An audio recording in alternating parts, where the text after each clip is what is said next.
I guess 30 is the new 20 because the last 12 months that you've had have been some of the best in your career. Just talk about the baseball that you've been playing the last 6 to 12 months. Yeah, I've been lucky enough to have some good teammates that make playing baseball fun again. Yeah. It's a big reason why I keep coming back here. But Lancaster in the U.S. was a really fun year. And, when you're just playing for your team, just trying to win, makes it a little take the pressure off of you to try and perform and worrying about yourself. So, having that emphasis makes it a little easier to play a little better when you're not just focused on yourself.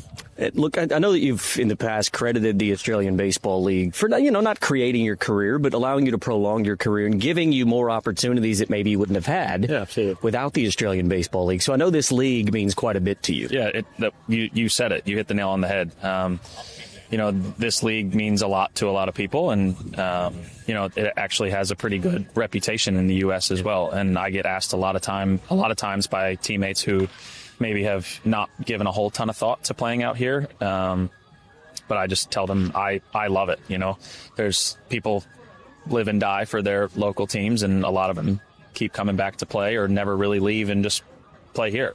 And the passion that's around the game, that's a still emerging sport within the country.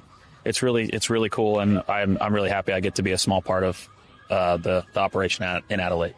I don't mean to age you. I guess I did at the top of the interview. But you are starting to think about that transition, what life looks like after playing baseball. And talking with Tank yesterday, I know you're doing some player-coach stuff this year within this Giants organization. Tell us a bit about that. How's that going? Yeah, so none of it's really on the field. Tank and Scott Gladstone and Nathan Davison didn't really want to take away from what I'm trying to do on the field to try and help us win every day, right? But it's more of on the game planning and scouting side, helping younger hitters try and make their plans at the plate and have an approach and get the pitches where they want, so they can be the best version of themselves. So most of what I'm doing is in the cage before the game or in the hitters meetings that we might have, just chiming in here and there and talking with Tank about who might need this and that and whatever it might be. So my role's not necessarily a huge one, but I'm honestly getting a ton of enjoyment out of seeing some of these guys that I've talked with just about certain things and seeing them have a little bit of success. And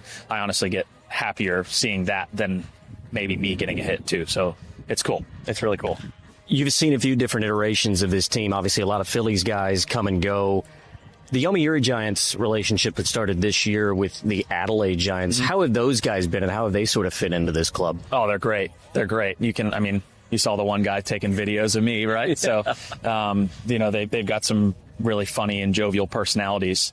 And, even though there's a little bit of a language barrier there, they're teaching us a little bit of Japanese. There might not be some politically correct words, but that's okay. We're having fun with it, and I think they're really enjoying their experience, and we've really enjoyed having them around, just as people, let alone how good they are on the baseball field.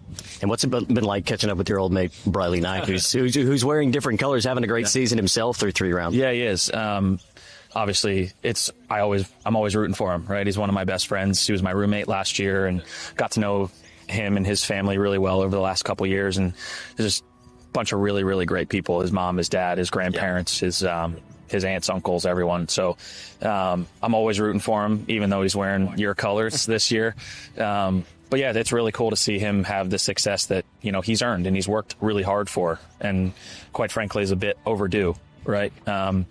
Obviously it's a little bittersweet seeing him in opposing colors, but I also understand it's a unique opportunity for him to play for his dad and get to live with his dad here too. So it's a cool thing, and I understand why he made the jump, but we miss him over here, and I miss giving him a little bit of crap and him giving it back to me, especially when we get back to our apartment back in Adelaide. But yeah, I think everything that he's getting this year is more than earned, more than deserved, and obviously it's happening to a great person too. So that's obviously the most important piece of it. Well, Nick, it's been a pleasure to watch you work. Thanks for giving us some time. Good luck. No worries. Thanks.